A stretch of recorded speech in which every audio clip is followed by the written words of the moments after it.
Dear students, in this video we are going to study about the uniform circular motion. A particle is said to describe a uniform circular motion if it moves with constant speed along a circular path. Now constant speed here means that the magnitude of the velocity is constant, but the direction of that velocity is always changing. The direction of the velocity of the particle is represented along the tangent to that point. So at point P, this is the direction of the velocity. As particle changes its position from P to some other point P dash, the direction of the velocity will change. Now tangent has changed its direction. So this time this velocity vector, when I write it in vector form, this vector is a different one. So let me write it as V dash vector. Now we can say here the magnitude of velocity is same. That is magnitude of V vector is equal to magnitude of V dash vector. Let it be equal to V. And if the particle continues its motion, let us suppose it reaches at this point A, then the direction of the velocity will again be same, change, and let it be equal to VA. And when it reaches some other point over here, the velocity vector, let this become as V vector at point B.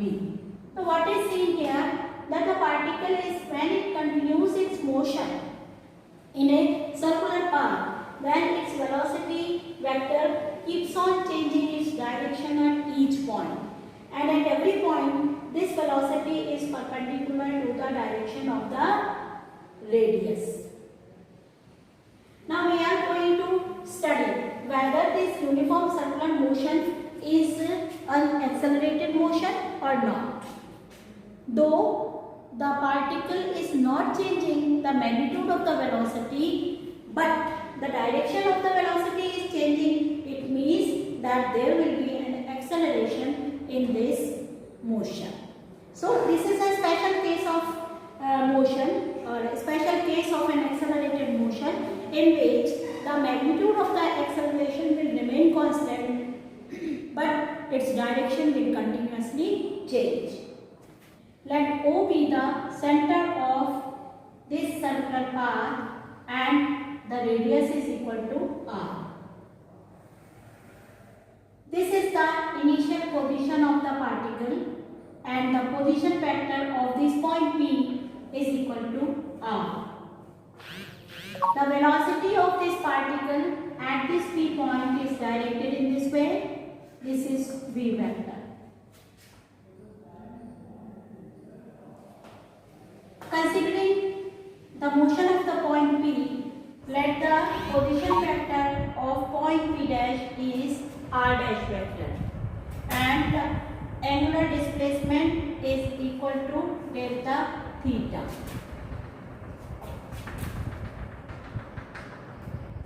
In triangle OPP dash, applying the triangle law of vector addition, we can write R vector plus delta R vector. See, this vector is directed from O to P, and delta R vector is directed from P to P dash. The third side, which gives the resultant of these two vectors, is equal to R dash vector. So delta R vector is equal to R dash minus of R vector. This is the change in position of particle when it moves from P to P dash. So this gives the displacement vector.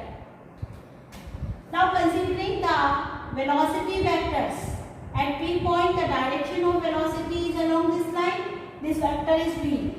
And at P dash point the direction is along this line, and the vector is V dash. And we know that the magnitude of V vector is equal to the magnitude of V dash vector. Representing these velocity vectors in form of another triangle. I am drawing a vector parallel to V. A vector which is parallel to V. It is drawn. See, this is the vector and the parallel vector to it will come out, will be in this form. This is V vector. And the second one, the second velocity vector, that is V dash vector. So taking a vector parallel to it, joining with V dash. This is V dash vector. So the lines, two lines must be equal in length because their magnitude is same. We have assumed that this velocity is V. The angle between the two vectors is also equal to delta theta. We can see it from the geometry of the diagram. Now, the change in velocity of the particle. The change in velocity is delta V vector, which should be equal to V dash minus of V vector. So, applying this law, applying a law in this case, we get V dash vector minus of V vector, and suppose this is the delta V vector. So we can apply the triangle law of vector addition in this case. What do you get? Vector V plus vector delta V is equal to these two lines. They are taken in the same order, and the third side represent the resultant. So this is V dash vector. And from here we get delta V vector is equal to V dash vector minus of V vector. So this line represents the change in velocity of the particle during its motion from V to V dash. Now calculation of the acceleration. Acceleration is equal to delta V divided by the time taken. How much time is taken? It is delta t. So acceleration is given by delta V divided by delta t. Let us find out what is the direction of this acceleration. See this vector. This is the direction of delta V, and because acceleration is delta V by delta t, so acceleration is along the direction to the delta V. And this delta V is directed along this line. See this line. This is along the radius of the path, and it is directed from circumference to the center. So this acceleration is along the radius and towards the center. Direction of A along the radius towards the center. Hence, this acceleration is called as centripetal acceleration. The direction is along this line. This is the direction of the acceleration.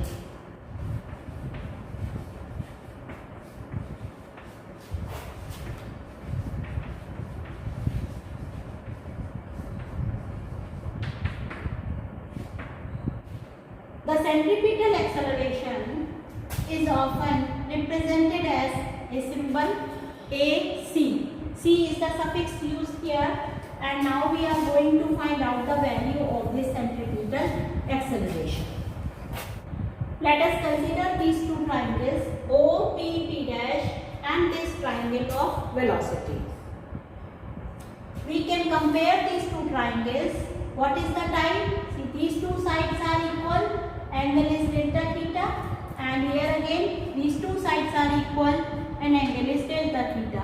So these two are similar triangles, isosceles type of similar triangle, and they, by the property of the similarity, we can write down the ratio of their arms as this side is magnitude of R divided by this side, that is magnitude of V, is equal to another side. This is delta R divided by Here this is magnitude of delta r divided by magnitude of delta v.